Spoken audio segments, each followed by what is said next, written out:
여러분 다 평안하십니까?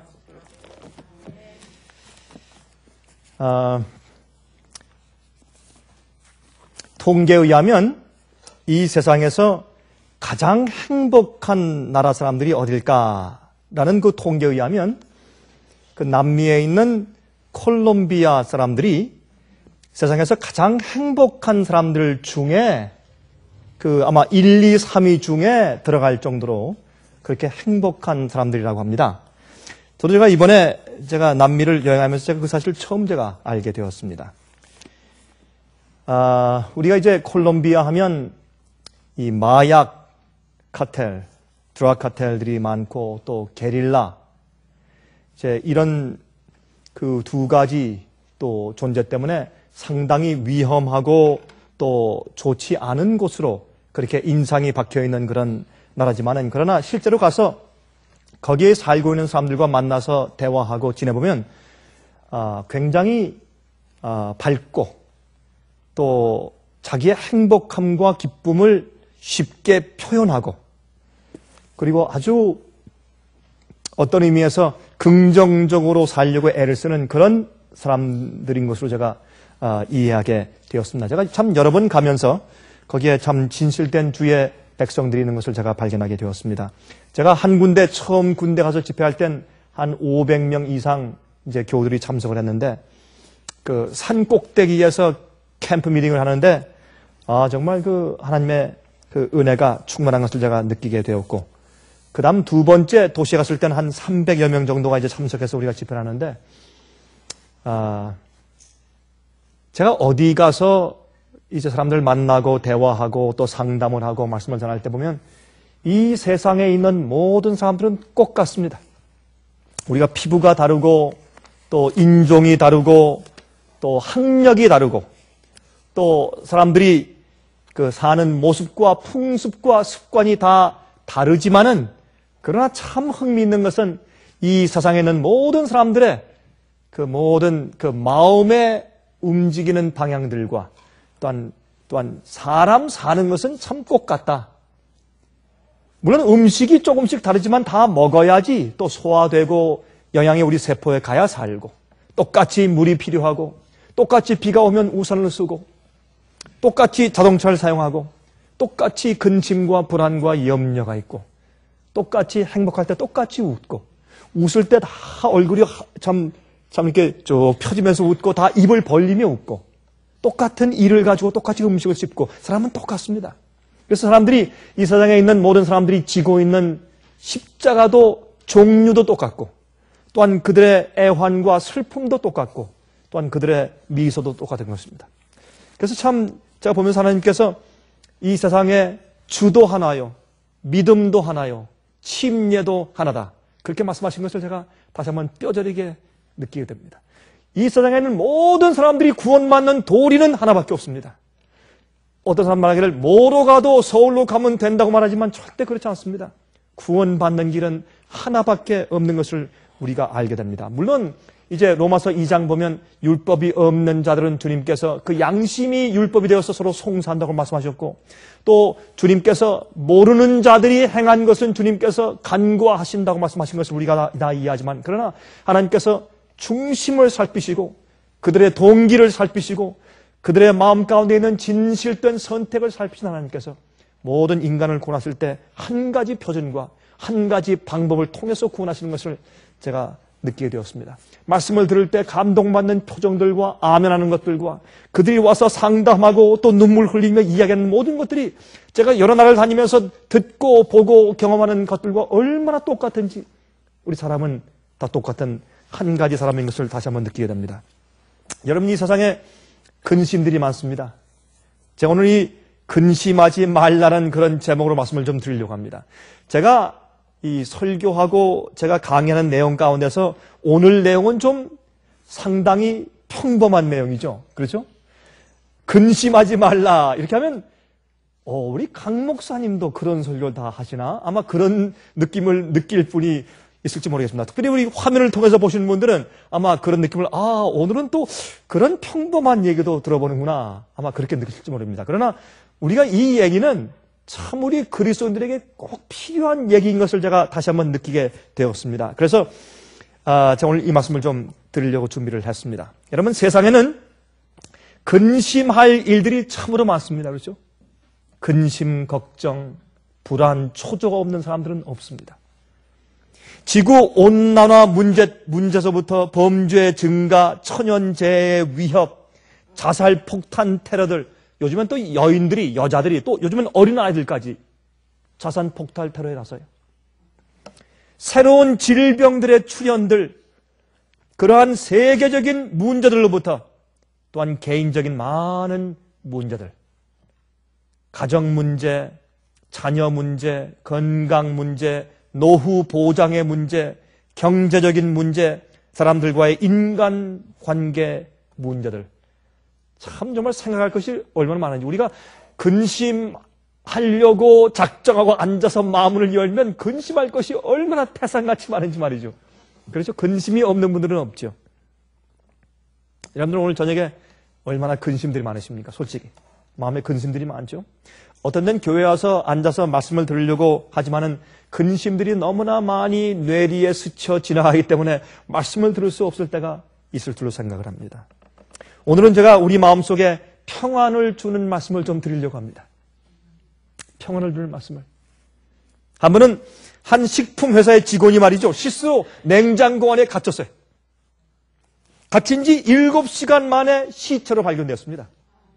그런데 참 흥미있는 것은 말이죠. 그런데 조사해 보니까 그 냉장고가 고장으로 온도가 그렇게 낮지 않았습니다. 그런데 그 사람이 죽었어요. 왜 죽었는가 보니까 그 사람은 이 냉장고에 갇혔기 때문에 내가 곧 얼어 죽을 것이라는 근심 때문에 죽었어요. 한 감리교의 유명한 감독이었던 웰치 목사님이요, 100세 때에 한 인터뷰를 하기를 이렇게 말했습니다. 자기가 일생 동안 근심하고 염려했던 일들의 대부분은 아직 생겨나지 않은 일들에 대한 미리한 근심들이었다. 그렇게 말했습니다. 사실 그래요. 우리가 근심하고 불안할 때 아직 채 일어나지 아니한, 주님께서 어떻게 취급하실지도 아직 모르는 그런 일들을 가지고 미리 근심하는 것들이 우리의 근심과 불안 가운데 대부분을 차지한다는 것을 우리가 깨닫게 됩니다. 우리의 근심하는 건요, 습관입니다. 그렇죠? 여러분, 그건 습관이에요. 우리 습관적으로 근심을 하기 때문에 습관은 우리 두뇌 가운데 있는 이런 케미컬에 대한 화학적인 작용인데, 어떤 것을 우리가 한번 생각하면 마치 이렇게 산에 올라갈 때 길이 없는 곳에 우리가 걸어가면서 길을 새로 내는 것과 마찬가지입니다. 그런 생각을 자꾸 하면 그게 점점 이렇게 자꾸 밟으면 길이 나는 것처럼 우리 두뇌에도 길이 생깁니다. 그래서 그런 생각을 하기가 쉬워집니다. 우리가 악한 생각을 하면, 우리가 죄된 습관을 가지면 그런 습관을 한 번, 두 번, 세 번 반복할 때 그것을 하기가 쉬워지고 우리 두뇌에 길이 생기는 것입니다. 근심, 걱정은 습관이에요. 주로 걱정을 미리 당겨서 갑을 해서 걱정들을 하는 것이 우리의 문제입니다. 여러분, 자동차를 이제 운전하는 사람들의 얼굴을 좀 여러분 살펴보셨습니까? 특별히 이제 사거리에 와서 이제 스탑사인에 섰을 때, 그때 한번 가만히 좀 살펴보십시오. 저는 가끔 그렇게 하는데 가만히 보면 운전자들의 얼굴들 가운데서 행복하고 발랄하고 아주 정말 편안한 그런 얼굴을 찾아보기가 아주 드뭅니다. 다들 급하거나 아니면 아주 이 얼굴이요, 수심에 가득 차 있고, 이 무언가 행복감이 없는 그런 아주 우울한 분위기에 앉아있는 운전사들이 거의 다 합니다. 좀 한번 살펴보십시오. 거의 다 그렇습니다. 모습들이. 여러분, 오늘 이 말씀은 평범한 말 같지만은 아주 심각한 문제입니다. 많은 그리스도인들이 매일 마음으로 근심합니다.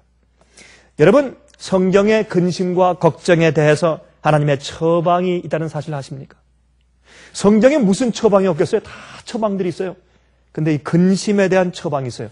우리 잘 아는 말씀입니다. 우리 다 같이 요한복음 14장을 좀 가서 보십시다. 여러분, 요한복음 14장 하니까 금방 머리에 떠오르는 말씀이 있죠? 요한복음 14장 1절부터 3절까지 있는 말씀을 같이 좀 먼저 읽어보도록 하십시다. 요한복음 14장 1절부터 3절까지요. 너희는 마음에 근심하지 말라. 근심은 마음에 하는 것이에요. 하나님을 믿으니 또 나를 믿으라. 내 아버지 집에 거할 곳이 많도다. 그렇지 않으면 너희에게 일렀으리라. 내가 너희를 위하여 처소를 예비하러 가노니 가서 너희를 위하여 처소를 예비하면 내가 다시 와서 너희를 내게로 영접하여 나 있는 곳에 너희도 있게 하리라. 여러분, 이 말씀이 얼마나 귀한 말씀입니까? 이 말씀에서 예수님께서는 그리스도인들이 근심하지 말아야 할 4가지 이유를 말씀하시죠? 그렇죠? 이건 간단한 이야기 같지만 우리가 정말 이 말씀을 씹고 또 씹어서 우리의 체질 속으로 들여와야 하는 말씀인데, 왜냐하면 앞으로 우리가 스트레스가 많은 시간을 우리가 앞으로 기대하기 때문에 그렇습니다. 우리는 이 지구상 역사상 과거에 본 적이 없는, 경험한 적이 없는 그러한 큰 위기와 핍박을 우리가 기다리고 있습니다. 그 핍박은 이 세상에 곧 임할 것입니다. 여러분, 요즘의 세상에 돌아가는 문제를 가만히 보면 참 심상치가 않죠. 이 세상에 엄청난 경제적인 파탄이 올 것을 양심적인 경제학자들이 이야기하고, 또 미국의 큰 테러가 언젠 곧 이제 속히 올 것이라는 그런 이야기들, 또 알케이다가 벌써 날짜를 준비해 놓았다, 폭탄을 어느 도시들에 어떻게 터뜨릴 것이다 하는 그런 이야기들이 상당히 무성하게 도는데, 그런 이야기를 CIA에서도 그런 말을 하는 것을 우리가 볼 때 참 심상치 않다 하는 생각을 하게 됩니다. 그러므로 오늘 우리가 연구하는 이 말씀은 우리 마음속으로 가져가서 우리가 정말 습관화해야 할 아주 중요한 말씀이라고 제가 생각이 되어서 이 말씀을 좀 드리는 것입니다. 여기에 말씀하기를 이 세상에는 근심해야 할 이유들이 항상 있기 때문에 이 말씀하는 것입니다. 항상 우리가 근심해야 할 이유들이 있어요. 항상. 누구든지 세상에 근심과 불안이 없는 사람이 없어요. 여러분 한번 생각해 보십시오. 여러분의 가정을 생각할 때, 자녀를 생각할 때, 여러분의 경제 문제, 여러분 주위에 있는 사람들과 인간관계, 한번 가만히, 여러분 친척 문제, 핍박의 문제, 여러분 한번 가만히 생각해 보세요. 솔직히 여러분들이 근심과 불안과 걱정을 생각해 내려면 한이 없죠. 항상 세상에는 근심이 있다고 성경은 말하고 있어요. 참 주님의 뜻대로 살지 않은 남편 볼 때 항상 근심이 있어요. 그렇죠? 아직까지 세속을 버리지 않는 아내를 볼 때 근심이 있어요. 아직까지 주 앞에 굴복하지 못한 자식들을 볼 때 답답하고 근심이 있어요. 항상 근심과 염려가 있어요. 그러나 하나님을 알 때 주님께서 최선을 다해서 나를 구원하시고 내 식구들을 구원하시고 있다는 사실 내가 믿을 때 그때 많은 문제가 해결됩니다. 너희는 마음에 근심하지 말라. 근심은 우리 마음속에 있는 것이에요. 너희는 마음에 근심하지 말라. 근심은 우리가 이 세상에서 없을 수가 없어요. 항상 있어요. 저한테도 근심이 있어요. 그러나 그 근심이 사라지게 하겠다. 근심이 없을 것이다. 근심의 문제를 내가 다 해결해 줄게. 그렇기 때문에 근심하지 말라가 아니라 여기에 근심하지 말라는 이유들이 있어요. 왜 근심하지 말아야 할 것인가? 주님께서 그 근심의 문제가 더 이상 생기지 않게 해주시기 때문에 아닙니다. 항상 근심이 있어요. 여러분, 다니엘과 세 친구를 풀무불 속에 들어가지 않게 보호해 주심으로 그들을 구원하신 것이 아니라 풀무불 가운데서 구원하셨어요. 이 세상에 우리는 이런 것들을 항상 기대해야 할 것입니다. 당연한 것입니다. 이것은 정상입니다. 비정상이지만 지금 이 세상에서는 그것이 정상입니다. 자, 여러분, 주님께서 이 말씀 가운데 주신 4가지 이유를 좀 우리가 살펴보도록 하십니다. 첫 번째, 어떻게 말씀했습니까? 너희는 마음에 근심하지 말라. 그 이유는 하나님을 믿으니. 하나님을 믿으니. 우리가 정말로 하나님을 믿느냐 말입니다. 정말로. 정말 하나님을 믿고 신뢰하면 그럼 우리 마음 가운데 근심을 이길 수 있습니다. 근심이 우리 마음속에 왔다가 엄습했다가 우리를 괴롭히고 지나가는 것, 그건 막을 수가 없어요. 새가 우리 머리 위에 지나다니는 것을 우리가 막을 수 없지만 새가 우리 머리 위에 앉아서 둥을 치는 것을 막을 수가 있는 것입니다. 근심의 유혹들과 근심의 어택, 공격을 우리 막을 수 없어요. 항상 근심이 있으니까. 그러나 그것을 우리가 컨트롤할 수 있어야 되고 그것이 내 영혼을 장악하게 해서는 안 될 것입니다. 그 근심과 걱정들이 내 영혼을 넘어뜨리게 해서는 안 될 것입니다. 그러므로 근심은 항상 있을 수 있으나 그러나 하나님을 믿으니 주님께서 내 생애와 세상의 문제와 모든 것들을 앞으로 오는 모든 장래일들을 주님께서 미리 아시고 주님께서 주관하고 있다는 사실을 우리가 믿고 알아야 합니다. 하나님을 믿으니 그렇게 말씀했어요. 하나님은 실수하지 않는 분입니다. 당신의 백성들을 잘 아시는 분이시고 그래서 모든 일이 합력하여서 선을 이룬다고 약속하신 분이십니다. 그 하나님을 믿으면 근심이 우리를 장악할 수가 없어요. 하나님을 믿지 않아서 주님을 신뢰하지 않아서 우리 마음 가운데 근심이 하루 종일 어떤 이틀 내내 우리 마음을 정말 손에 쥐어락 펴락 그렇게 마음대로 주장하도록 우리가 허용하는 것입니다. 믿지 않은 사람들도 이런 말을 해요. 죽을 것을 각오하면 무서울 것이 어디 있겠는가. 사실 그래요. 그런데 하나님을 믿으니 하나님이 어떠한 분이고 그분이 내게 어떻게 할 것인 것을 내가 정말 신뢰하고 믿으면 우리가 근심할 필요가 없습니다. 정말 근심할 필요가 없습니다. 근심은 우리 마음속에서 이루어지는 것이지 사실은 우리가 그 근심에 대해서 우리가 해결책이 우리 마음 가운데 없어요. 우리가 어떻게 해결했어요? 여러분 암이 걸렸어요? 그래서요. 어떻게 하셨어요 여러분? 근심할 필요가 없어요. 내 자식이 곧 죽게 되었어요? 그래서요. 누구든지 다 언젠간 죽어요. 그래서요. 사실은 우리가 이 세상에 있는 문제를 우리가 해결할 힘이 사실은 없습니다. 우리가 할 일이 사실은 별로 없어요. 근데 우리는 발을 동동 구르고 그저 애를 쓰는 것 뿐이죠. 그렇게 해서 우리가 어떻게 해요? 내가 믿고 섬기는 하나님께 대한 불신을 내가 자꾸 표현하는 것 뿐입니다. 그래서 옆에 있는 사람들에게 암울을 드리우고 어두운 그림자를 드리우고 다른 사람들한테 낙심하게 만들고 그래서 우리는 이런 낙심스러운 얘기나 근심에 대한 얘기를 자주 남들에게 말하는 습관을 버려야 할 것입니다. 그리스도인들은 그렇게 하는 것이 아닙니다. 한 번은 말이죠. 꽃을 따기 원하는 식물학자가 한 번은 이제 산 계곡을 지나다가 보니까 저 낭떠러지에 자기가 구하는 정말 그 식물 꽃이 저 낭떠러지에 있어요. 희귀한 꽃이. 그것을 구해야 할 텐데 내려갈 수가 없습니다. 그때 염소를 치는 한 목동이 지나갈 때 그 목동을 불러서 내가 너에게 돈을 많이 줄 테니까 좀 내려가서 저 꽃을 좀 따오지 않겠느냐.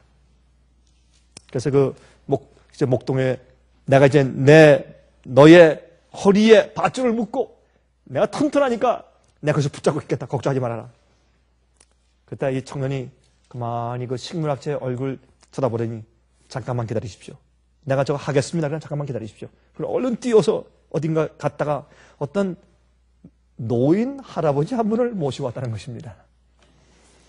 근데 그 할아버지를 모시고 와서 이 목동이 자기 허리에 밧줄을 묶고 그 끝을 이 튼튼한 젊은 식물학자한테 주는 것이 아니라 그 끝을 이 나이 많은 할아버지한테 주는 겁니다. 꼭 붙잡고 하셔야 돼요.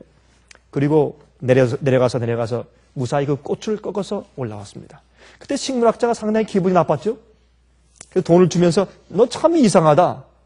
아니 누가 힘이 세겠느냐? 누가 근육이 많겠느냐? 그러니까 하는 얘기가 압니다. 그런데요. 여기 있는 이분은요. 절대로 이 밧줄을 놓지 않을 분이에요. 이분은 제 아버지시거든요. 여러분 우리가 잘 아는 얘기죠. 그래서 우리가 하나님께 대한 그러한 신뢰가 있으면 주님께 내 생에 대한 밧줄의 끝을 드렸으면 내가 낭떠러지를 지나가든지 고통과 슬픔의 세월을 지나든지 병이 걸리든지 충격적인 일이 오든지 so what? 근심할 필요가 없어요. 하나님은 내가 이 세상에는 아버지를 신뢰하는데 하늘 아버지를 신뢰하지 못하면 어떻게 할 수 있겠습니까? 믿음의 부족이죠. 근데 한 가지 문제가 있어요. 한 가지 문제는 제가 이번에 그 남미에서 제가 한 청년과 대화하면서 참 한 여자 청년과 남자 청년인데 두 청년이 남매예요. 그런데 아버지에 대한 신뢰가 없어요. 제가 그런 청년을 요새 자주 만납니다만은 아버지가 도무지 믿을 수 없는 사람이기 때문에 아버지가 자기들에 대한 처리를 한 것이 너무나 기가 막혀서 아버지 하면 지긋지긋한 거예요. 그러니까 하나님 아버지 기도할 때 자기들은 기도 잘 안 나는데 하나님 아버지에 대한 단어에 대한 이 관념이 너무 안 좋기 때문에 자기들에서 그래요. 목사님, 우리가 기도할 때 예수님 하면 차라리 나는데 하늘에 있는 우리 아버지 하면 자기들은 너무 이상하대요. 근데 저는 그런 경험이 없으니까 전 그 얘기 자체가 이상하지만 정말 그런 모양입니다. 제가 한 번은 이제 차 타고 가다가 이제 거기 있는 분들과 이제 대화를 좀 하는데 이런 얘기가 나왔어요. 아내들은 결혼할 때는 고양이다, 고양이. 아주 얌전한 고양인데 나중에는 호랑이가 된다. 한참 결혼 생활을 하면. 여러분, 그렇죠? 저 옛날 그 유행가에도 그런 노래가 있어요. 이 고양이가 호랑이가 돼요. 여자들이 말이죠. 참 결혼 생활할 때 얌전한 사람이 호랑이가 돼요. 근데 왜 그런가? 그 이유를 말하는데 거기에 있는 사람들 그래요. 그 이유는 남편들이 사자니까. 남편들이 싸워야 되니까, 사자니까 할 수 없이 여자가 타프해지는 거예요. 또 한 가지 이유가 있어요. 이기적인 남편들에게, 자기 말하는 남편들에게서 자식을 보호하느라고 부인이 호랑이가 되어간다는 겁니다. 제가 그 얘기를 들으면서 당신들 말이 맞다 그랬어요. 맞다. 당신 말이 맞은 것 같다. 그래서 그렇게 얌전한 부인들이 터프해져요. 여러분, 그래서 사실 이 세상에는 참 불행해요. 아버지를 신뢰할 수 없는 그런 사회가 되어버렸어요. 그러나 우리는 그래서 어떻게 해야 돼요? 우리는 하나님을 아는 경험을 해야 돼요. 그건 하루아침에 오는 것이 아니에요. 그래서 시편 34장 8절에 말씀하기를 하나님의 선하심을 어떻게 할지어다? 맛보아 할지어다. 맛을 봐야 돼요. 하루아침에 생기는 것이 아니에요. 계속적으로 주님께서 나를 어떻게 처우하시고 나를 어떻게 다루오셨는가? 주님께서 나를 어떤 경우에 어떻게 날 다루오셨는가? 주님께서 나를 어떻게 돌보시고 어떤 은혜 역사를 주셨는가? 그분의 섭리의 오묘함을 알아나가는 경험들을 해야 합니다. 지금 이 평안한 시간에 우리가 하나님을 아는 경험을 지금 우리가 하지 못하면 마지막 환난 때 어떻게 설 수 있겠습니까? 지금 우리가 뛰어가지도 못하는데 어떻게 말과 함께 앞으로 다 달리겠어요? 그게 성경 말씀 아니에요? 앞으로 어려운 위기가 올 때 어떻게 우리가 달릴 수가 있겠습니까? 하나님을 알아야 합니다. 그래서 말씀하기를 너희는 마음에 근심하지 말라. 하나님을 믿으니. 그게 첫째 이유예요. 예수께서 하신 말씀이. 이 세상에 와서 살아보시니까 이 세상에 너무나 근심이 많고 너무나 어려움이 많아요. 그래서 말씀하기를 주님께서 이렇게 말씀하셨습니다. 이제 내가 와서 십자가 돌아간 다음부터 이제 너희에게 모든 근심이 없을 것이다. 나를 믿는 자들에게 근심 걱정 이제 필요 없다. 내가 죄의 결과를 없애줄게. 그렇게 약속하지 않으셨어요. 예수께서 이 땅에 오셔서 우리에게 새로운 멸망 썩지 않는 불멸의 몸을 주시고 새 하늘과 새 땅을 창조하실 때까지 근심과 걱정이 항상 있을 것을 보시고 말씀하기를 너희는 마음에 근심하지 말라. 하나님을 믿으니. 그게 첫 번째 이유입니다. 신명기 33장 27절에 말씀하기를 영원하신 하나님이 너의 처소가 되리니 그 영원하신 팔이 내 아래 있도다 그랬어요. 영원하신 팔이 내 아래 있도다. 다시 말해서 우리를 주님의 팔이 떠받들어 주시고 있는 그런 모습으로 여기 설명을 하셨습니다. 이사야 40장 28절부터 31절까지 보시면 이런 말씀을 기록했어요. 너는 알지 못하였느냐 듣지 못하였느냐 영원하신 하나님 여호와 땅 끝까지 창조하신 자는 피곤치 아니하시며 곤비치 아니하시며 명철이 한이 없으시며 피곤한 자에게는 능력을 주시며 무능한 자에게는 힘을 더하시나니. 우리는 하늘에 올라가서 우리는 나중에 이 땅이 새하늘과 새 땅이 된 다음에 영원히 살게 될 때 밤이 없다. 그럼 자지 않죠? 자지 않고 영원히 산다. 그게 뭔지 우리가 이해가 안 돼요, 지금은. 그렇죠? 하나님은 그러한 분이세요. 앞으로 우리가 하나님과 함께 지낼 때 우리도 잠을 잘 필요가 없을 것입니다. 졸지 않고 당신의 백성을 돌보시는 하나님 아버지를 이렇게 표현했습니다. 소년이라도 피곤하며 곤비하며 장정이라도 넘어지며 자빠지되 오직 여호와를 앙망하는 자는 새 힘을 얻으리니 독수리의 날개 치며 올라감 같을 것이요 다른 박질하여도 곤비치 아니하겠고 걸어가도 피곤치 아니하리로다. 근심 속에서 불안 가운데서 우리 생활 가운데서 염려해야 할 많은 일들이 있음에도 불구하고 여기 말씀하기를 어떻게 해요? 넘어지며 자빠지되 누구라도 소년이라도 곤비하며 장중이라도 자빠지되 오직 여호와를 앙망하는 자는 새 힘을 얻으리니. 왜 여기 새 힘을 얻는다 그랬어요? 세상 하나님을 믿지 않는 사람들은 주님을 안다고 해도 매일 근심과 걱정과 세상 사람들과 똑같이 사는 사람들은 하나님을 모르는 사람들이에요. 그러나 정말 하나님을 믿고 하는 사람들은 넘어지되 무슨 힘을? 새 힘을 매일 얻어요. 여호와를 앙망하는 자, 주님을 바라보는 자는 새 힘을 얻어요. 독수리의 날개 치며 올라감 같을 것이요 다른 박질하여도 곤비치 아니하겠고 걸어가도 피곤치 아니할 것이로다. 피곤치 않는다. 이 세상의 염려와 걱정이 우리를 피곤케 하질 못해요. 피곤케 하질 못해요. 그래서 하나님의 의도를 우리가 믿어야 돼요. 주님께서 나를 향한 의도가 무엇인가? 우리를 향한 하나님의 의도는 평안과 영생입니다. 그렇죠? 주님의 의도는 평안과 영생이에요. 어떻게 해서든지 우리를 구원하시려고 애를 쓰시고 그 사람의 동기가 진실하면, 잘 들으세요.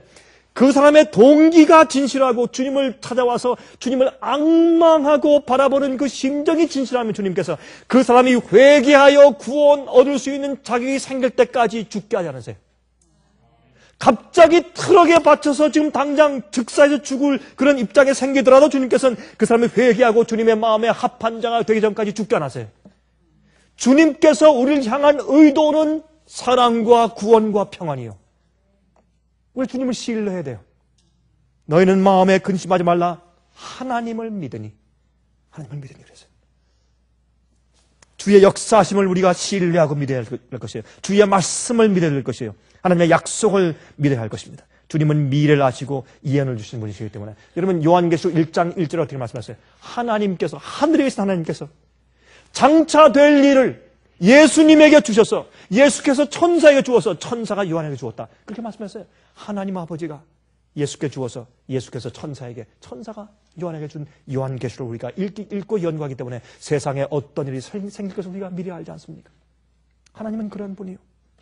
가끔 우리가 하나님에 대한 큰 오해를 가지고 있어요. 하나님에 대해서 오해하고 그분의 성품을 오해하고 그리고 두려운 마음을 갖는 것입니다. 한 번은 가뭄에 시달리는 한 마을에 비가 오도록 기도하기 위해서 많은 교인들이 모여서 기도를 하는데 거기 모여있는 사람 가운데 7살짜리 한 소녀 아이만 우산을 가져왔대요. 그 아이밖에 믿음이 없는 겁니다. 많은 경우 그래요. 우리가 기도하지만 하나님을 몰라요. 주님의 약속을 믿지 못해요.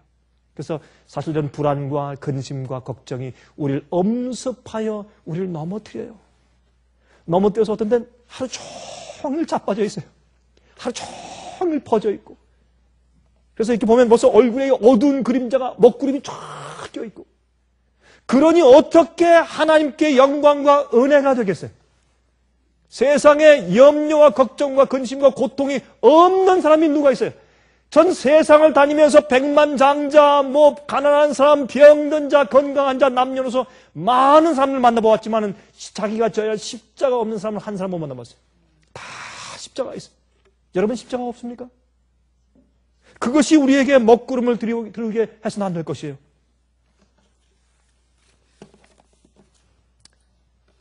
여러분 성경에서 안다는 말은 기노시스, 안다는 말은 믿고 사랑한다. 그런 뜻입니다. 내가 그를 안다, 믿는다, 사랑한다. 그런 뜻입니다. 두 번째, 너희는 마음에 근심하지 말라. 하나님을 믿으니 또 나를 믿으라. 하나님은 보이지 않는 존재라고 칩시다. 그러면 이 땅에 오셔서 십자가에 돌아가시고 부활하시고 승천한 것은 역사적인 사실 아니요. 그분이 하늘 성소에서 우리를 위해서 중보하시는 것은 역사적인 사실 아니요. 그래서 하나님을 믿으니 또 나를 믿으라. 하나님이 안 보이느냐? 빌립아, 왜 하나님을 보여달라고 하느냐? 나를 본 자는 아버지를 보았느니라.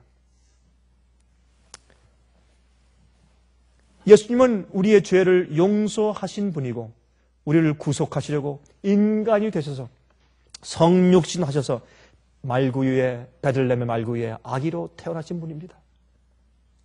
그 예수님을 믿으면 걱정할 게 없습니다. 우리를 구원하시고 우리를 죄에서 건지시기 위한 일편단심을 가지고 하늘에서부터 이 땅에 오셔서 베들레헴의 말구유에 누이실 정도라면 우리가 무엇을 걱정해요? 걱정할 것이 없어요. 걱정할 것이 없어요. 그 예수님의 의도와 나에 대한 그 보살핌과 사랑을 정말 안다면, 정말 이해한다면 왜 걱정해요? 걱정할 필요 아무것도 없어요. 우리가 지나가는 모든 슬픔들과 아픔들과 걱정들은 잠깐 지나가는 안개 속이요. 곧 다 사라질 것이에요. 그게 믿음이에요. 그래서 근심과 걱정과 어려움, 미래에 대한 장래에 대한 걱정과 근심으로, 핍박에 대한 근심으로 사람들이 잔뜩 이렇게 정말 우울하게 채워져 있는 모습 보면서 주님께서 말씀하기를 너희는 마음에 근심하지 말라. 예수께서 십자가 돌아가시고 죽으실 것이라는 예언을 말씀했을 때 그 제자들이 참 근심할 때 너희는 마음에 근심하지 말라. 이게 하나님의 예언이고 주님의 뜻이고 섭리일지인데 뭘 걱정하니? 그래서 우리 그리스도인들의 관념은 달라야 돼요. 눈앞에 보이는 일들과 우리에게 당하는 그런 일들 때문에 근심하여 넘어져 있으면 안 되는 것입니다. 하나님은 우리를 그렇게 하기를 원치 않으시는 것입니다. 우리를 용서하기 위해서 그렇게 하셨다면 우리가 무엇 때문에 걱정합니까? 우리가 우리의 죄 때문에도 걱정할 필요 없어요. 회개하고 자복하지 않기 때문에 죄 때문에 걱정하는 것이지. 왜 죄 때문에 걱정을 해요? 죄를 진심으로 포기하지 않고 버리지 않기 때문에 죄에 대한 근심이 있어요. 만약 여러분 가운데서 지금 죄에 대한 근심이 있는 자들이 혹시 있다면 여러분 그건 보통 문제가 아닙니다. 그건 자기가 진심으로 회개하고 고백하고 죄를 버리지 않았기 때문에 죄에 대한 근심과 걱정이 있는 것이에요. 이것 때문에 내가 심판받으면 어떨까? 왜 걱정해요? 내가 회개하고 버리면 걱정하지 않는 것인데 죄를 포기하지 않고 자기가 아는 주의 빛을 따라 행하지 않기 때문에 두려움이 있는 것입니다. 온전한 사랑은 두려움을 내어 쫓는다고 성경은 말하는 것입니다. 그렇죠? 문제는 우리에게 있어요. 하나님은 그렇지 않습니다. 요한일서 1장 9절에 말씀하기를 만일 우리가 우리 죄를 자백하면 저는 미쁘시고 의로우사 우리 죄를 사하시고 모든 불의에서 우리를 깨끗게 하실 것이요. 그냥 적당히 아닌 모든 불의에서 우리를 깨끗게 하실 것이요. 우리 마음 가운데 단 하나의 죄에 대한 욕심과 단 하나의 우상을 우리 마음 가운데 품고 있을 필요가 없어요. 우리가 범죄했기 때문에 멸망당하는 것이 아니죠. 회개하지 않아서 멸망당하는 것이죠. 그렇죠? 용서의 확신이 있어야 합니다. 회개한 죄가 자꾸 다시 생각나는 것은 우리의 회개가 점점 더 깊어지게 만들기 위해서 그렇게 하는 것이에요. 그 죄가 용서받지 않았다는 뜻은 아닙니다. 회개하고 고백했으면 주께서 용서하신 것을 믿으십시오. 받아들이십시오. 그리고 확신을 가지고 감사하십시오. 주님께서 우리 죄를 용서하실 때 하늘의 구름 위에 말이죠. 내가 아무개 너의 죄를 용서했다. 그렇게 글씨 써주지 않아요. 주님께서 이미 약속했어요. 그 약속을 믿으면 돼요. 용서의 확신은 그렇게 갖는 것입니다. 주님의 말씀된 성경 말씀의 약속을 가지고 믿는 것이지 자꾸 감정을 기대하지 마세요. 하늘에서 음성을 기대하지 마세요. 주께서 한 번 말씀을 맺지 왜 개인들에게 수백 번 수천 번 반복하실 필요가 뭐 있습니까? 하나님께서 내가 진실로 내게 이르노니 그렇게 말씀해 주셨으면 그만이지. 그러므로 도마에게 말씀하기를 나를 보고 만진 자도 복이 있지만은 나를 보지 않고 믿는 자들은 더욱더 복이 있다 그랬어요. 이제 앞으로 태어날 사람들을 보시게 말씀하신 것입니다. 우리를 보고 말씀하시기를 나를 보지 않고 믿는 자들에게는 더 큰 축복이 있다. 그렇게 말씀하셨습니다. 요한일서 2장 2절에 저는 우리 죄를 위한 화목제물이니 우리 죄를 위해서 하나님과 우리 죄인을 화목시키기 위해서 제물이 되신 하나님을 예수를 믿으라고 말해요. 너희는 마음에 근심하지 말라. 아무 근심도 하지 말라. 하나님을 믿으니 또 나를 믿으라. 나를 믿으라. 한 번은 말이죠. 한 변호사가 늘 호숫가에 서서 혼자 말을 항상 매일 몇 거리인데요. 변호사가 그 똑똑한 사람이.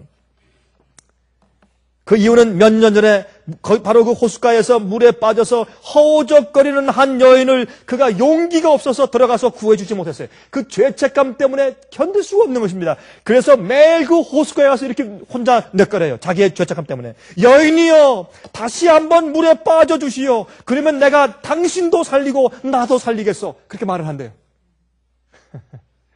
그 사실이에요. 우리의 죄책감은 사실 하나님께서 용서하지 못해서가 아니라 내가 내 자신을 용서하지 못해서 그래요. 너희는 마음에 근심하지 말라. 하나님을 믿으니 또 나를 믿으라. 나를 믿으라. 나는 너희의 죄를 구하고 너희를 그 죄의 그 흉악한 그 무거운 그 파워에서 무서운 파워에서 내가 건져내기 위해서 내가 이 땅에 왔다. 내가 말구의 아기로 태어났다. 내가 더 이상 어떻게 너에게 사랑을 보이고 어떻게 내가 더 헌신할 수 있겠니? 나는 너의 죄에 대한 화목제물이야. 하나님을 믿으니 또 나를 믿으라. 그렇게 말씀했습니다. 여러분, 예수님께서 우리를 향한 계획이 뭔지 아십니까? 요한복음 17장 24절에 말씀하기를 아버지여 내게 주신 자도 나 있는 곳에 나와 함께 있어 아버지께서 창세 전부터 나를 사랑하심으로 내게 주신 나의 영광을 저희로 보게 하시기를 원하옵나이다. 이것이 주님께서 우리를 향한 계획이에요. 아버지, 저들이 내 원래 모습을 보게 해주세요. 내가 누군지.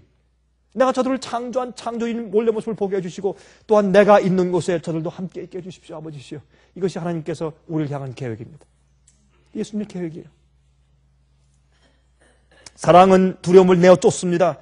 그래서 우리는 어떤 일을 닥쳐도 지금 내가 죽어도 괜찮다라는 말을 할 수 있어요. 그래야 삽니다. 죽을 준비가 되어 있는 사람은 하나님께 굴복한 사람이에요. 죽을 준비가 되어 있기 위해서 두 가지를 해야 합니다. 내가 과거에 지은 모든 죄를 주 앞에 회개해야 합니다. 두 번째, 내 마음속에 있는 하나님의 뜻과 맞지 않는 내 모든 것을 주 앞에 굴복해야 합니다. 내 마음을 주 앞에 드려야 합니다. 이 두 가지 경험이 없는 사람은 죽음 앞에서 두려워 떠는 것입니다. 그러나 이 두 가지 경험을 하면 죽음이 두렵지 않습니다. 무엇이 무섭습니까? 무슨 근심이 있습니까? 이왕 죽을 텐데. 모든 것을 하나님의 뜻에 일임한 사람. 그러므로 하나님을 믿으니 또 눈에 보이는 나를 믿으라. 그리고 내 모든 것을 내게 맡겨라. 그렇게 하면 전쟁터에서 조용히 잠들 수 있는 아기처럼 엄마의 품속에서 그런 심정을 우리가 가질 수 있다고 말씀하는 것입니다. 세 번째 근심하지 말라는 그 말씀을 하시면서 세 번째 이유를 예수께서 말씀하십니다. 세 번째 이유가 무엇입니까? 내 아버지 집에 거할 것이 많도다. 그렇지 않으면 너에게 일렀으리라. 내가 너희를 위하여 처소를 예비하러 가노니. 얼마나 기쁜 소식이에요. 근데 너무나 듣고 너무나 읽으니까 그저 뭐 그러려니 그래요. 그러나 이것처럼 좋은 소식이 세상에 없어요. 얼마나 좋은 소식인지. 제가 내일 좀 비디오를 좀 보여드릴게요. 제가 한 군데 가서는 제가 산 거의 꼭대기에 있는 집에 거했는데 집은 참 초라한 곳이지만 그러나 그 전경이 제 자는 방에서 이제 큰 유리창을 내다보면 뭐 완전 저기 지평선이 보여요. 저 지평선에 저기 산들이 보이면서 어떤 데 번개치는 것이 다 보이고 구름들 다 보이고 저 먼 데는 밤에 그 도시의 야경이 보이고 완전히 산 밑에가 내 발밑 좀 산 그 아래가 쭉 펼쳐졌는데 제 마음 가운데 야 이거 참 이런 장소가 남미에 참 초라한 곳에 있어 그렇지 이런 장소가 미국 어디 와 있다면 그런 땅을 1에크 살려면 1에크에 100만 불 할 거야. 아마 100만 불 좋게 할 것입니다. 근데 얼마나 감사한 하늘의 소식이 있는지 몰라요.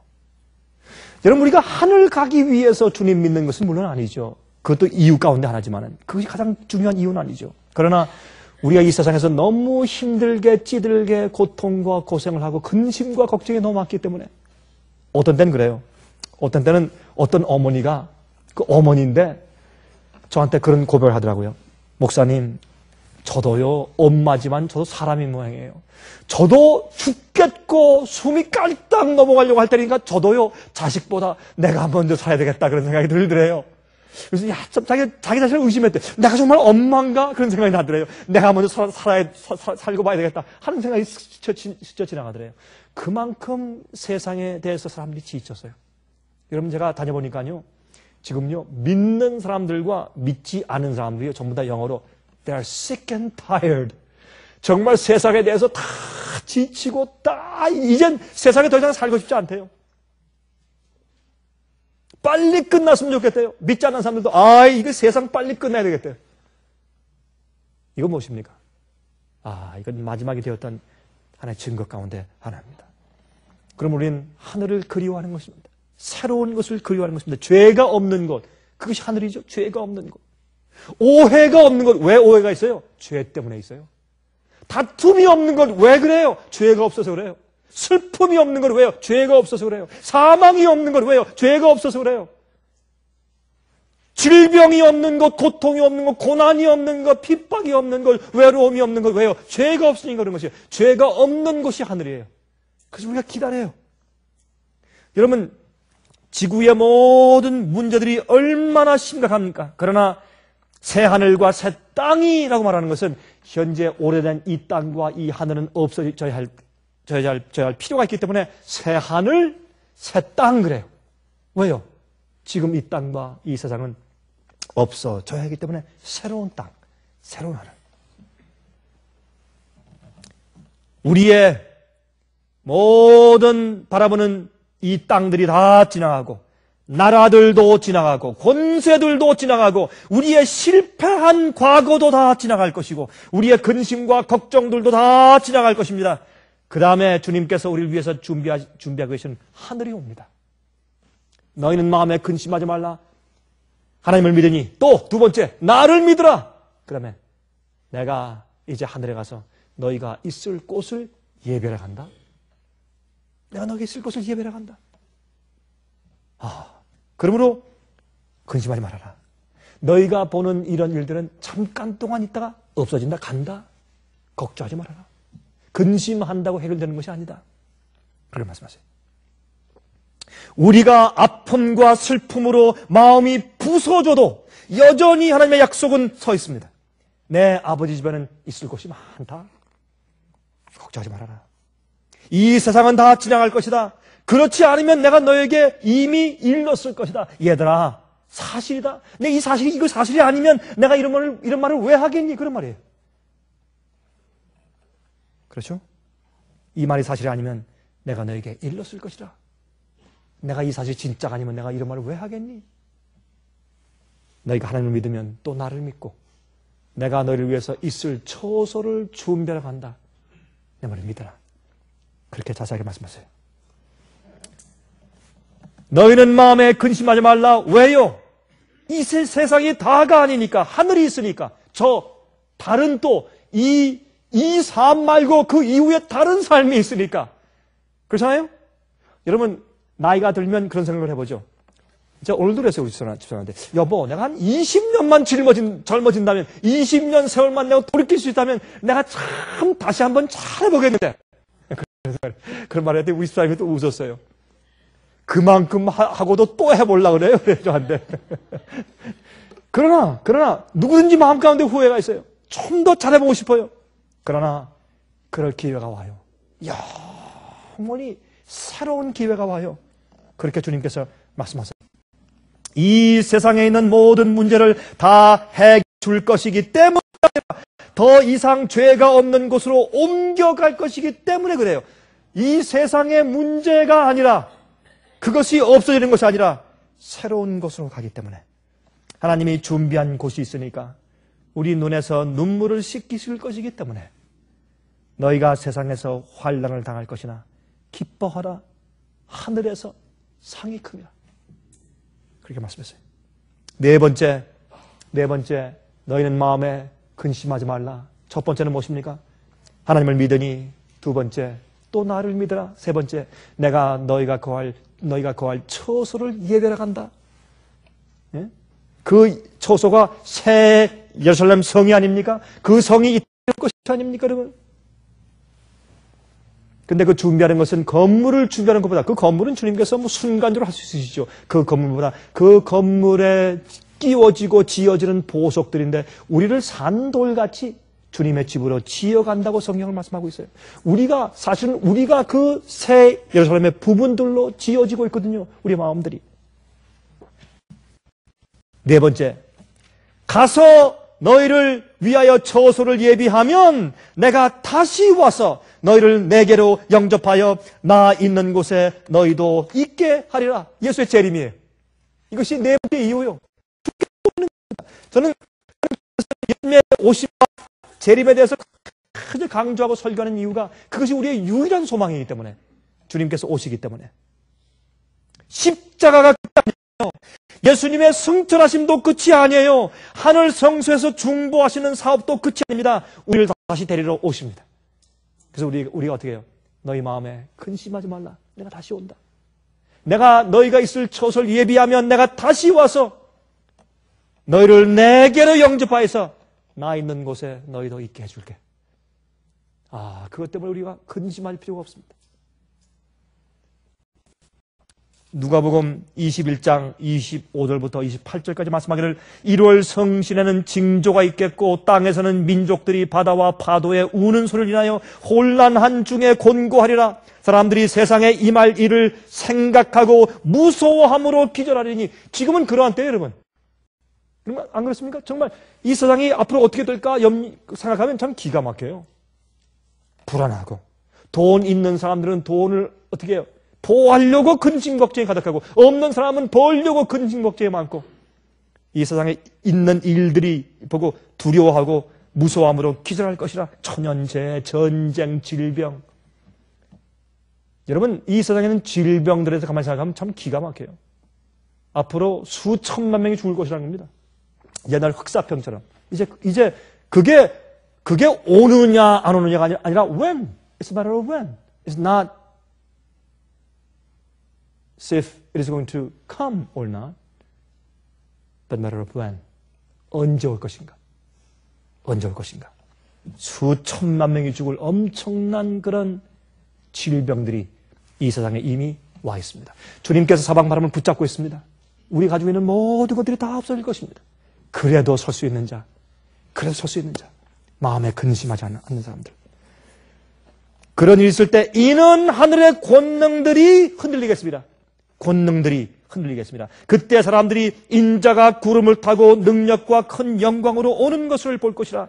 이런 일이 되기를 시작하거든 일어나 머리를 들라. 세상 사람들은 말이죠, 세상에 있는 모든 일들 때문에 복장이 터지고 낙담하고 근심, 걱정, 불안, 초조할 때, 주님께서 세상에 오는 일들 보고 사람들이 두려워하고 무서워서 기절하려고 할 때, 그때에 그리스도인으로 간다고. 그때 이런 일이 시작되는 것을 보거든 일어나 머리를 들라. 하나님을 믿으니 또 나를 믿으라. 하늘에 우리가 갈 처소가 있습니다. 또 주께서 우리를 데리러 오십니다. 너희 구속이 가까웠느니라 하시나. 일어나서 머리를 들라. 왜? 너희 구속이 가까웠다는 뜻이다. 어떤 의미에는 핍박과 환란이 크게 올 때, 환란 시기가, 마지막 환란 시기가 올 때, 그것은 우리에게 영어로 헤이데이, 가장 기뻐할 날이요. 왜요? 구속이 가까웠어요. 걱정할 것이 없어요. 전 그게 빨리 왔으면 좋겠어요. 좀 빨리 왔으면 좋겠어요. 차라리 이왕 올 거 빨리 왔으면 좋겠어요. 전 빨리 주님 오시고 주께서 예배하신 곳에 갔으면 좋겠어요.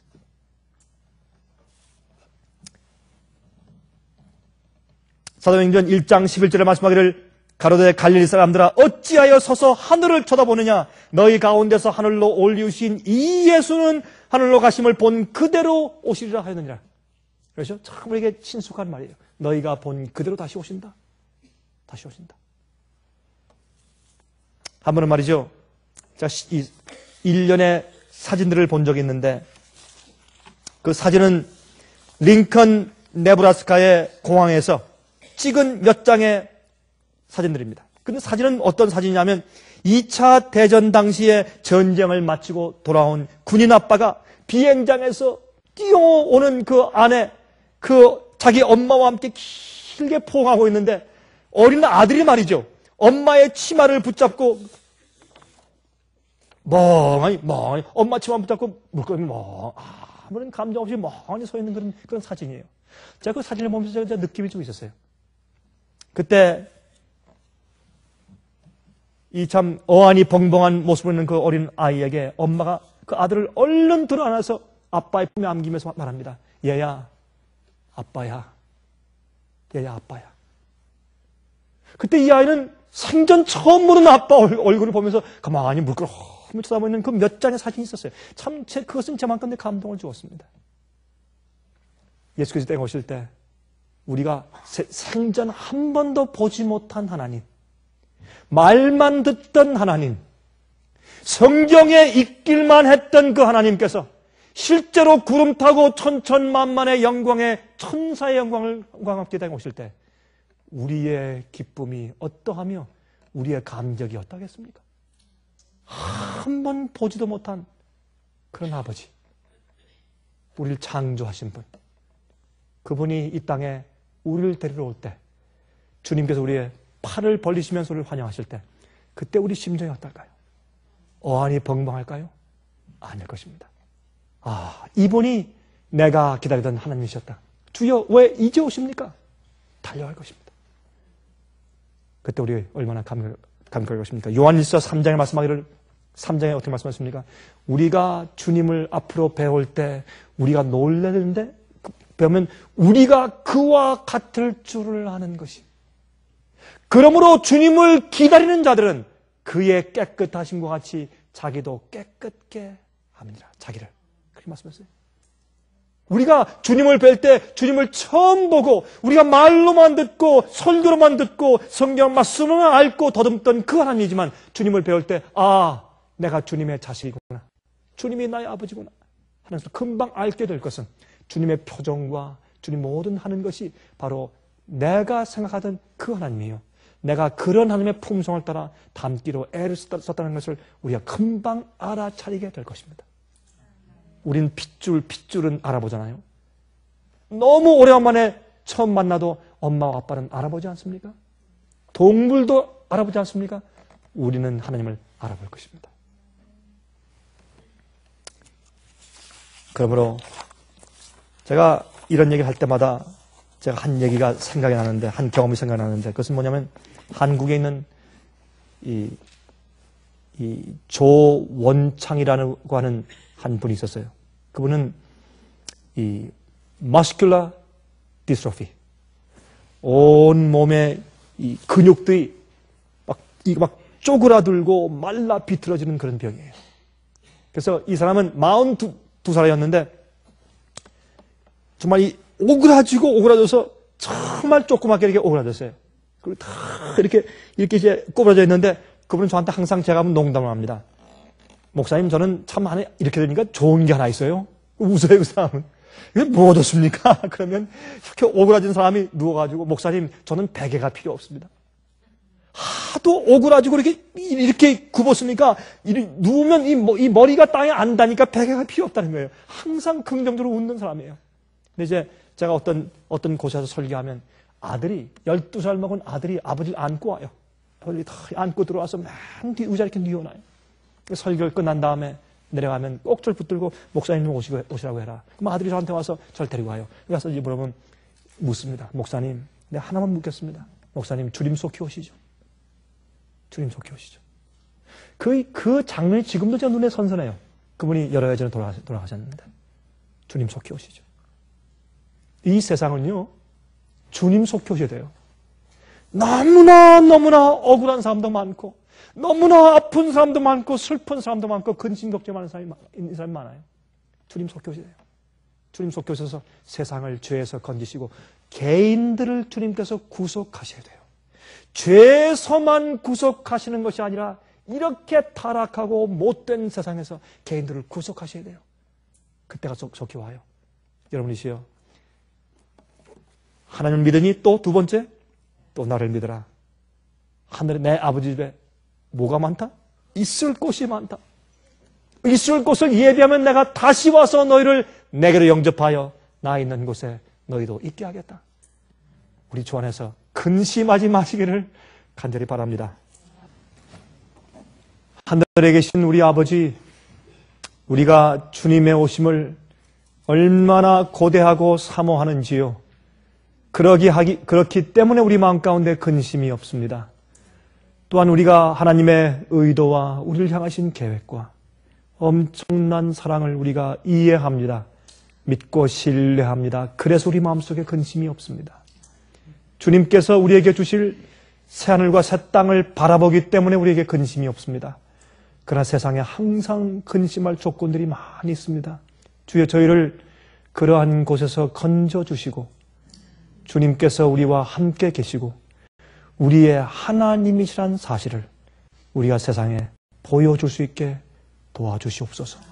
예수 그리스도의 귀하신 이름을 의지해서 간절하게 기도합니다. 아멘.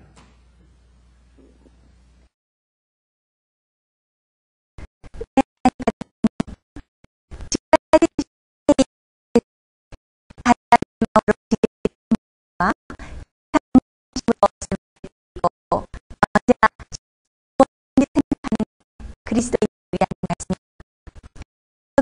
위한 말씀을 사모하고 순결한 신앙을 갖기 소원하는 분들이 계시면 생애의 빛 예배설교 테이프를 소개해 주시기 바랍니다.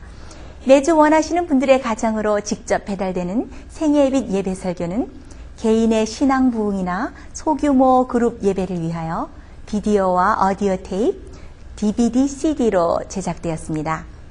생애의 빛 예배설교 테이프를 원하시는 분들은 1-877-704-1004번으로 전화하여 주시기 바랍니다. 생애의 빛은 각종 미디어, 즉 출판물, 텔레비전, 비디오, 오디오 카세트 테이프, DVD, CD, 그리고 웹사이트를 통하여 복음을 전하는 미디어 선교 기관입니다. 생애의 빛에서 이루어지는 선교 사업을 크게 5가지로 나누어 소개하면 다음과 같습니다. 첫째로 생애의 빛은 가정과 건강과 참된 신앙을 소개하는 월간지 살아남는 이들을 매달 발간하고 있습니다. 가정과 건강 문제뿐만 아니라 참된 신앙과 성경에 나타나 있는 중요한 진리들에 대하여 매달 깊이 있게 다루는 최고의 신앙입니다. 둘째로 생애의 빛은 미국의 주요 도시에서 텔레비전 선교 방송을 하고 있습니다. 많은 분들은 생애의 빛 선교 방송을 통하여 복음을 발견하고 새로운 생애를 살아가고 있습니다. 셋째로 생애의 빛에서는 우편 통신을 통하여 평신도들의 성경 연구를 도와드리는 성경 통신학교를 운영하고 있습니다. 성경에 나타나 있는 중요한 문제들에 대하여 체계 있게 공부하기를 원하시는 분들은 성경 연구 단기 코스와 계시록을 통한 성경 교리 연구, 또한 요한계시록 연구 과목을 신청하시기 바랍니다. 교재 및 모든 비용이 무료인 생애의 빛 성경 연구 과정을 통하여 복음과 예언 문제를 가장 쉽고 체계 있게 공부하시기 바랍니다. 넷째로 생애의 빛은 예언 연구를 위하여 특별하게 제작된 비디오 시리즈를 나누어 드리고 있습니다. 성경 구약과 신약의 대표적 예언서인 다니엘서와 요한계시록을 처음부터 마지막까지 자세하게 해설해 드리는 예언 연구 비디오 시리즈를 통하여 많은 분들이 성경과 미래에 대한 새로운 시야를 가지고 살아가게 되었습니다. 마지막 시대의 복음과 비밀이 담겨져 있는 다니엘과 요한계시록 비디오 시리즈를 신청하셔서 새로운 영적 부흥을 체험하시기 바랍니다. 다섯째로 생애의 빛은 강병국 목사님의 예배 설교가 담겨져 있는 비디오와 오디오 테이프, DVD나 CD를 원하는 모든 그리스도인들에게 나누어 드리고 있습니다. 매주 생애의 빛 예배 설교 테이프를 받기 원하시는 분들은 생애의 빛으로 연락하여 신청하여 주시기 바랍니다. 끝으로 생애의 빛 선교 사업에 대해서 좀 더 자세하게 알기 원하시는 분들은 웹사이트 www.sostv.net를 방문하시기 바랍니다. 생애의 빛 웹사이트에는 지금까지 나온 모든 월간지와 비디오 테이프과 텔레비전 방송물들을 누구나 무료로 보실 수 있도록 준비되어 있습니다. 지금까지 소개해드린 생애의 빛 선교 교재들 중에서 원하시는 책자나 테이프 있으시면 무료 전화 1-877-04-4로